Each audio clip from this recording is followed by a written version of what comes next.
Salut à tous et bienvenue sur la chaîne du comptoir du cabriolet. On se présente. Moi c'est Pierre. Et moi c'est Simon. On est tous les deux propriétaires de cette BMW E30 cabriolet. Et aujourd'hui on a reçu un petit colis de la part du comptoir du cabriolet. Ouais, un petit kit de nettoyage et d'imperméabilisation de capote. Et on va l'essayer devant vos yeux. Ouais, on va tester, on va vous montrer ça. Unboxing. Qu'est-ce qu'on a dans ce carton alors, Pierre? Alors dans ce carton, il y a des gants fournis. C'est pratique parce qu'on va appliquer des produits sur la capote. Donc il faut évidemment se protéger les mains. On a aussi du ruban de masquage et on va vous montrer quelle utilité ça va avoir pour cette opération. Ah ouais, on a une brosse, super, à poil semi-dur, impeccable pour la capote avec une petite poignée. Et ici on a les produits. Ah, on a un petit pinceau aussi, regardez. C'est hyper complet. Ouais, c'est vachement complet, ouais. Regardez-moi dans nos belles Pyrénées le temps qu'il fait. C'est le temps idéal pour imperméabiliser une capote. Il va pas du tout pleuvoir. Non mais bon, ça sera prêt pour cet hiver.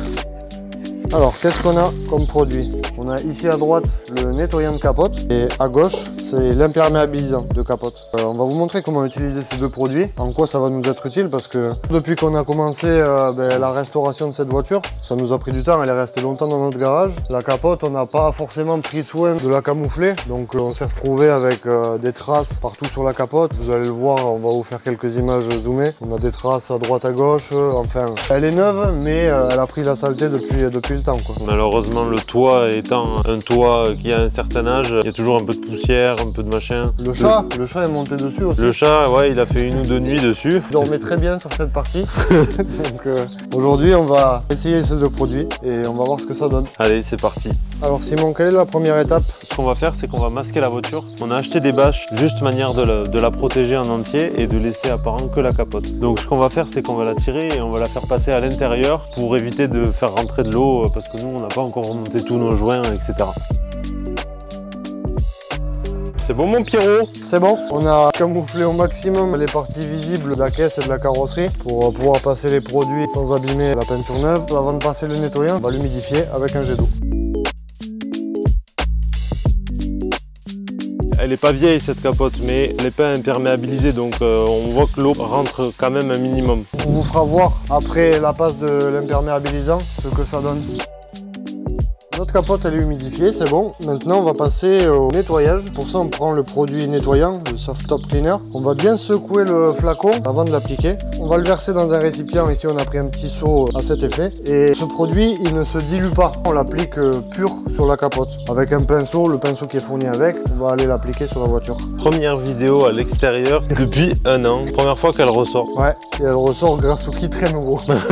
Le produit est bien secoué. On va verser tout le contenu dans notre récipient. Ça mousse. Et c'est parti, on va essayer de l'appliquer au pinceau. Du centre de la capote vers l'extérieur. J'en voudrais un peu plus. Et pour les tâches les plus tenaces, vous pouvez également utiliser la brosse qui est fournie dans le kit.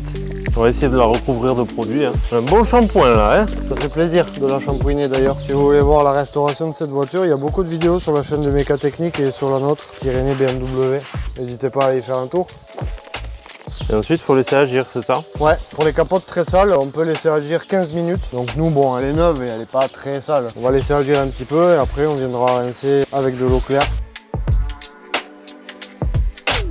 Qu'est-ce que c'est la prochaine étape? Donc là, on va rincer le produit de nettoyage. Mais cette fois, on va pas utiliser la petite brume. Il faut utiliser un jet d'eau un peu plus fort, quoi. Un peu plus puissant. Voilà. Alors attention, n'utilisez pas non plus un jet d'eau trop puissant, car un jet trop puissant pourrait abîmer les fibres de votre capote. Ce que vous pouvez faire, c'est brosser et rincer en même temps pour décoller encore plus vos saletés et essayer d'avoir un rendu le plus nickel possible, quoi. Regardez la couleur de l'eau qui coule. L'eau qui coule, elle est marron, elle est hyper sale. Même si elle n'avait pas l'air, elle l'était quand même beaucoup. On vient de rincer toute la capote à fond, éliminer au maximum la mousse. Vous allez voir quand vous allez rincer, ça va mousser. Ça veut dire qu'il reste encore du produit dans le tissu, donc continuez de rincer jusqu'à ce qu'il en sorte le moins possible. Maintenant que c'est fait, il nous reste plus qu'à attendre qu'elle sèche vraiment partout et on pourra venir passer l'imperméabilisant dessus. Pour voir vraiment les résultats. Ouais, on peut déjà voir le résultat du nettoyage sur les endroits où on avait des taches, ils n'y sont plus, quoi. Donc, ouais. Et là, il y a un endroit, là vous le voyez, mais il y a une tache de colle. C'est de la colle à joint, évidemment. C'est la première fois qu'on montait une capote, donc évidemment on a fait une trace dessus. Et elle était beaucoup plus grosse, et là ça l'a quand même bien atténué le produit. Ouais, donc le produit est vraiment pas mal. Allez. Allez, maintenant on patiente pour le séchage. À tout de suite. Bon ça y est, on a attendu un bon paquet de minutes et le résultat avec le nettoyant, il est déjà bluffant. Le plus gros détache qu'il y avait ici, elles sont toutes parties. Le beige, il est super beau, il est super bien revenu. Ça faisait longtemps qu'on n'avait pas vu la capote comme ça. Et regardez les fibres, elles sont super propres quoi. Ça fait trop plaisir à voir. Ça y est les amis, on a de la chance. Aujourd'hui il fait super beau, donc du coup ça nous aura bien aidé pour faire sécher la capote. Là elle est entièrement sèche partout. Donc après avoir passé le nettoyant et avoir attendu que ça sèche, on peut passer l'imperméabilisant. L'imperméabilisant, c'est pareil, on va l'appliquer avec un pinceau. Donc là, nous, on a repris un pinceau propre. On a nettoyé notre seau. On va pouvoir le passer tranquillement. Pour celui-là, c'est pareil, on ne le dilue pas du tout. On l'applique en une passe, en passant partout, à tous les endroits de la capote. Et ensuite, on le laissera sécher. Et là, la sèche, elle va être entre 2 et 3 heures, ouais. Si ça vous intéresse, vous aurez les notices de ces produits en lien dans la description. Impeccable. Allez, on est parti. Donc là, l'imperméabilisant, il se passe en une seule couche. Pendant que Pierre il est en train d'appliquer, moi j'ai masqué rapidement la lunette arrière parce qu'on ne sait jamais. Il en reste, Simon? Il n'y en a plus. Je sais pas si ça se voit très bien à la caméra, mais la passe de l'imperméabilisant est terminée. Nous, on a passé tout le produit dessus pour être sûr que ce soit bien. Par rapport au plan d'avant, on voyait que la capote était sèche. Là, vous allez voir la différence. Qu'est-ce qu'il nous reste à faire maintenant, Simon? 2-3 heures de séchage et on revient. On va voir ce que ça donne. Vous aurez le résultat final. On en est où du coup avec l'imperméabilisant? Eh bien écoute, ça fait entre 2h30 et 3 heures qu'on attend. C'est recommandé d'attendre entre 2h et 3h, donc c'est parfait. En plus, nous aujourd'hui, on a de la chance, on a un soleil de plomb. Ça a bien eu le temps de sécher. On voit que la capote, elle est vraiment sèche partout. À la caméra, ça doit se voir. La couleur a vraiment changé. On va faire un petit test avec un verre d'eau. On va en mettre un petit peu sur la capote, voir si c'est imperméable ou pas. Vous avez vu l'eau, comment elle ruisselle? Regardez, l'eau, elle reste vraiment géniale. Ouais, c'est excellent. Du coup, ça a vraiment bien marché. En fait, ça fait vraiment une couche de protection étanche à l'eau, entre guillemets, sur toute la capote, quoi. C'est super cool.